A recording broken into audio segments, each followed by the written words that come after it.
नाजरीन अस्सलाम वालेकुम वरहमतुल्लाहि ताला वबरकातुहू। उम्मीद करता हूँ आप लोग खैरियत से होंगे, बहुत अच्छे होंगे। तो चैनल पे अगर आप पहली मरतबा आए हैं तो सबसे पहले आप इसको सब्सक्राइब कीजिएगा और घंटी के बटन को दबाना ना भूलिएगा। आज बहुत अहम मुद्दे पर हमें बात करनी है। अय्याम कुर्बानी ये चल रहे हैं। अल्लाह करीम की बारगाह में दुआ, परवरदिगार आलम हमारी कुर्बानियों को अपनी बारगाह में कबूल फरमाए। और बहुत ख़ास मसाइल से गुफ्तगू इस माना कर हमें करनी है, क्योंकि हमने देखा है कि जो कुर्बानी के लिए जानवर लिए जाते हैं, लाइल्मी की बुनियाद पे उन जानवरों को इस अंदाज में ज़िबा किया जाता है कि इंसान अल्लाह की रज़ा हासिल करने के लिए तो जानवर ज़िबा करता है, लेकिन कभी कभी कुछ ऐसी हरकतों सकनात हो जाती हैं जिसकी वजह से इंसान गुनाहों में गिरफ्तार हो जाता है। तो आज हमें आपकी जहनियत को उस तरफ मबजूल करना है। ज़रा सा अपनी जहनियत को हमारी तरफ मबजूल करके आप इस वीडियो को समाप्त कर लें और वीडियो को आखिर तक देखना ना भूलें। बिल्कुल कट करने की आपको ज़रूरत नहीं है, इसलिए कि मैं बहुत अहम मुद्दों पे आपसे बात करूंगा। फ़र्ज़ कीजिएगा और अल्लाह की कुदरत का आप जितना शुक्रिया अदा करें उतना कम है साहिब, इसलिए कि परवरदिगार आलम ने इंसान के सीने के अंदर दिल रखा है और अल्लाह का निज़ाम कुदरत देखें कि उसी दिल से जिस्म के हर हिस्से यानी जिस्म के हर उज़्व तक खून पहुंचाने के लिए रगों का इंतजाम किया गया है। यानी जो जिस्म के अंदर, बॉडी के अंदर हमारे खून गर्दिश करता है, अल्लाह का निज़ाम कुदरत यह है कि दिल से जो रगें निकलती हैं वो इंसान के हर हिस्से पे खून पहुंचाने का काम करती हैं, यानी दिल ही के जरिए से खून सप्लाई होता है। अब एक बात अपनी ज़हनियत को मेरी तरफ मबजूल करके आप ये समाप्त कर लें कि कभी कभी होता यह है कि दुनिया के दानिशवरान कहते हैं कि जिस्म को अगर मजबूत रखना है तो योगा कीजिए। आपने भी देखा होगा सोशल मीडिया पे बहुत ज्यादा वीडियोस इसके हवाले से वायरल होती है कि जिस्म को मजबूत करने के लिए, जिस्म को स्ट्रांग करने के लिए आपको योगा करने की जरूरत है। योगा में होता क्या है, इंसान का जिस्म हरकतों सकनात में आता है और इंसान का सर कभी नीचे होता है, कभी टांगे ऊपर होती हैं। फर्ज कीजिए कि मुकम्मल जिस्म हरकतों सकनात में मुलव्विज रहता है, उसी को योगा कहा जाता है। लेकिन आओ, शरीयत मुस्तफ़ा सल्लल्लाहु तआला अलैहि वसल्लम के एतबार से भी एक योगा है और उस योगा का नाम है नमाज। मेरे आका सल्लल्लाहु तआला अलैहि वसल्लम फरमाते हैं कि अगर जिस्म को मजबूत रखना है, जिस्म को स्ट्रांग रखना है तो आप नमाज पढ़ने के आदी बन जाएं। इसलिए कि आप जानते हैं जो दिल है और इस दिल से जो रगें खून पहुंचाने का काम करती हैं, खून यहां से जो सप्लाई होता है, दिमाग के अंदर भी नसें जाती हैं, खून सप्लाई करने वाली नसें। मैं आपकी ज़हनियत को इस तरह से भी करीब कर लूं, जो रगें दिल के जरिए से हमारे दिमाग तक खून पहुंचाने का काम करती हैं। सर तो ऊपर होता है लेकिन दिल नीचे होता है। ऐसी पोजीशन में अगर आप सुबह से लेकर के शाम तक खड़े रहें तो आपके दिमागी संतुलन अपनी जगह दुरुस्त नहीं रहेगा। इसलिए कि जो रगें दिल से खून सप्लाई करने का काम आपके दिमाग की तरफ करती हैं तो वो खून ज्यादा तेजी के साथ नहीं दौड़ेगा। लेकिन कभी कुछ औकात ऐसे आते हैं कि दिल ऊपर हो जाता है, दिमाग नीचे हो जाता है, सर नीचे हो जाता है। ऐसी पोजीशन में वो रगें खून ज्यादा सप्लाई करती हैं। अब वो औकात कब आते हैं, अल्लाह के हबीब सल्लल्लाहु अलैहि वसल्लम फरमाते हैं कि नमाज पढ़ने के आदी बन जाओ। तो हम नमाज पढ़ने के लिए खड़े हो गए, हम रुकू में गए क़याम के बाद, और जैसे ही रुकू के बाद हम सजदे में जाते हैं तो आप खुद फैसला करें। अगर आप नमाज पढ़ते हैं, नमाज पढ़ने की अगर आप आदी हैं तो आप खुद फैसला करें। जब आप सजदे की हालत में जाते हैं तो एक अजीब सा सुकून हमें और आपको मिलता है। जानते हैं किस लिए मिलता है? क्योंकि हम सजदे में होते हैं, हमारा सर नीचे होता है, हमारा दिल ऊपर हो जाता है और जो रगें खून सप्लाई करने का काम दिमाग की तरफ करती हैं, ऐसी पोजीशन में उनकी रफ्तार में इजाफा हो जाता है, उनकी तेजी में इजाफा हो जाता है। इसलिए कि दिल ऊपर हो जाता है, सर नीचे हो जाता है, दिमाग नीचे हो जाता है और ऐसी पोजीशन में वो रगें जो खून सप्लाई करती हैं दिमाग की तरफ, अब उनके खून सप्लाई करने के अंदाज में इजाफा हो जाता है तो हमें कल्बी सुकून हासिल होता है। एक अजीब सी कैफियत हमारी सजदे के आलम में हो जाती है।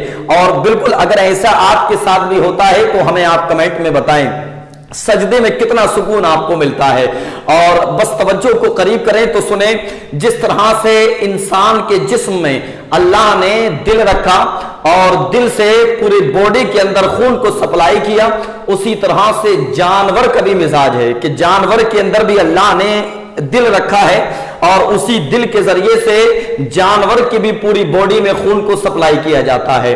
अब मैं आपको बता दूं, जानवर को हम और आप ज़िबा करते हैं और आपने देखा होगा अल्लाह के हबीब सल्लल्लाहु अलैहि वसल्लम फरमाते हैं कि जो जानवर अल्लाह की राह में ज़िबा किए जाते हैं यानी कुर्बान किए जाते हैं, उन जानवरों को तकलीफ कम होती है उन जानवरों के मुकाबिल जिनको बिला वजह मार दिया जाता है, जिनको बिला वजह कत्ल कर दिया जाता है। अब तकलीफ कम होने की सबसे अहम वजह आप समाप्त कर लें। पैगंबर इस्लाम सल्लल्लाहु अलैहि वसल्लम फरमाते हैं कि जब जानवर को ज़िबा किया जाए तो कम से कम 4 रगें उसकी काट दी जाएं। एक नाली होती है खुराक वाली और एक नाली होती है सांस लेने वाली, उसी के अतराफो जवानी में 2 रगें ऐसी होती हैं कि जो दिल के जरिए से दिमाग की तरफ खून पहुंचाने का काम करती है, यानी खून सप्लाई करने का काम करती है। अल्लाह के हबीब सल्लल्लाहु अलैहि वसल्लम फरमाते हैं कि जब कम से कम उसकी 4 रगों को काट दिया जाए, कम से कम 3 रगों को काट दिया जाए या 4 रगों को काट दिया जाए, तो ऐसी पोजीशन में जब वो 2 रगें भी कट जाती हैं जो दिमाग की तरफ खून सप्लाई करने का काम करती हैं, तो अब जानवर की सोचने की सलाहियत खत्म होने लगती है।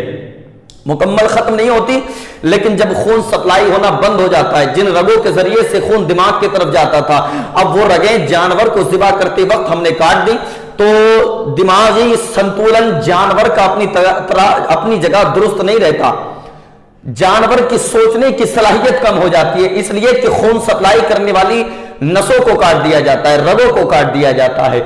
ऐसी पोजीशन में अल्लाह के हबीब फरमाते हैं कि जब वो रगें कट जाती हैं तो जानवर को तकलीफ कम होती है। अब बहुत खास बात जो मैं आपको बताने लगा हूं, इसलिए कि बहुत जरूरी है। कल इंशाअल्लाह अज़ीज ईद उल अज़हा का मुबारक दिन है और अल्लाह की रज़ा हासिल करने के लिए हम और आप जानवरों को कुर्बान करेंगे और इन अय्याम में कुर्बानी से ज़्यादा महबूब अल्लाह के नज़दीक कोई चीज़ नहीं है।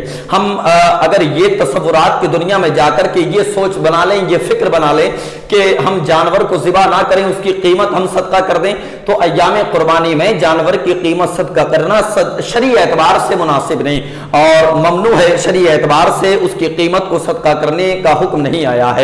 हमें अय्याम कुर्बानी में अल्लाह की राह में कुर्बानी ही को पेश करना है, जानवर ही को ज़िबा करना है। मैं आपकी तवज्जो को करीब कर लूं तो आप ये बहुत खास बात आप समाअत कर लें। जिस खास बात के लिए आज मैं वीडियो में आपके सामने हूं वही बात आप समाअत कर लें, इसलिए कि हम जब जानवर ज़िबा करते हैं और जिस कुरैशी का हम और आप इंतखाब करते हैं, हमने देखा है कि वो कुरैशी जैसे ही इमाम साहब कबीला जानवर को ज़िबा करते हैं और ज़िबा करने के बाद जैसे ही हटते हैं, कुरैशी अपने हाथ में छुरी लेता है और छुरी लेने के बाद फौरी तौर पे उसके सीने पे छुरियों का इस्तेमाल करना शुरू कर देता है कि नहीं है, यानी उसके दिल पे छुरियां मारता है।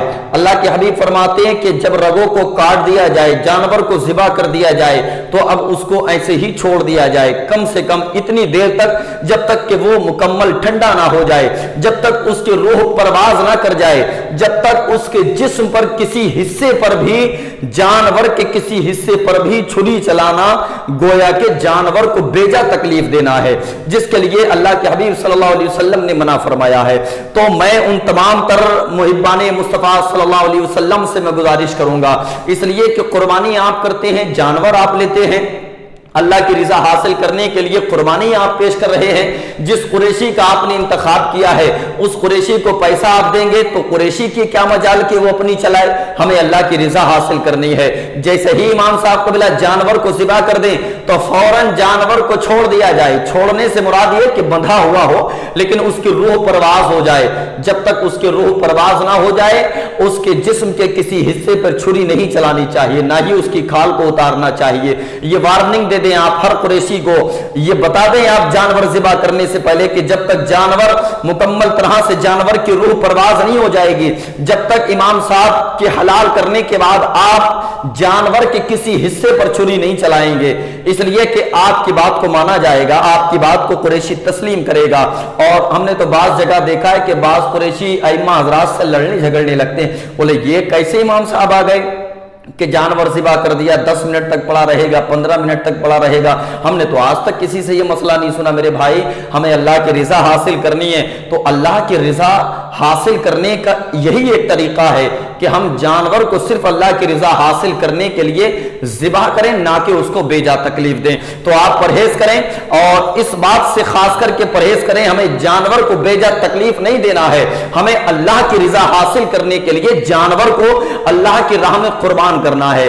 اور ایک اور خاص خیال رکھیں آپ، اس لیے کہ ابھی میں ایک پوسٹ پڑھ رہا تھا اور میں نے دیکھا کہ ایک پوسٹ واٹس ایپ پہ بہت زیادہ وائرل ہو رہا تھا، اور اس میں بہت خاص بات یہ تھی کہ جو جانور ہم نے ذبح کیا، اس جانور کو ذبح کرنے کے بعد اس کے گوشت کی کیسے تقسیم کی جائے۔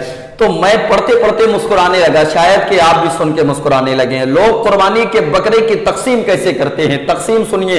لکھنے والے نے لکھا ہے کہ کلیجی دوپہر کے کھانے کے لیے رکھتے ہیں، کمر پیٹ فریج میں رکھتے ہیں، گردن غریب رشتہ داروں کے لیے رکھتے ہیں، سر مسکینوں کے لیے رکھتے ہیں، ران بہن بھائیوں کے لیے رکھتے ہیں، اوجڑی وعاتیں نگر نگم کے صفائی کرمیوں کے لیے رکھتے ہیں، دست عید کی شام کے لیے بقایا فریج میں رکھتے ہیں، کھال کے ڈھیر مولوی اور مسجد کے لیے رکھا جاتا ہے، اور چاپ گردے دوستوں کے دعوت کے لیے رکھے جاتے ہیں۔ تو میں بتا دوں آپ کو، ہم نے جو جانور اللہ کی رضا کے حاصل کرنے کے لیے ذبح کیا ہے نا، ہمیں اس گوشت کے 3 حصے کرنے ہیں۔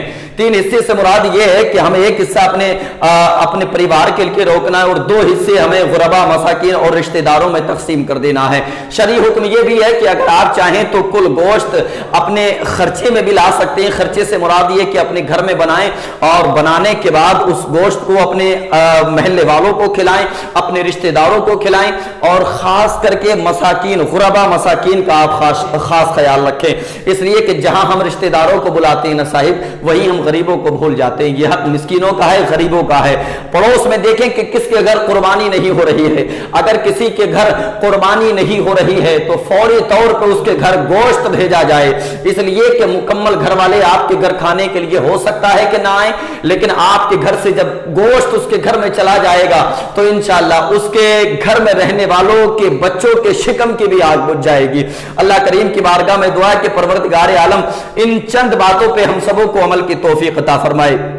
ویڈیو اگر آپ نے آخر تک دیکھا ہے تو چینل کو سبسکرائب کرنا نہ بھولیں، اور کمنٹ میں اپنے تاثرات پیش کریں۔ انشاءاللہ ملتے ہیں پھر ایک اور ویڈیو کے ساتھ، تب تک کے لیے اللہ حافظ، السلام علیکم ورحمۃ اللہ۔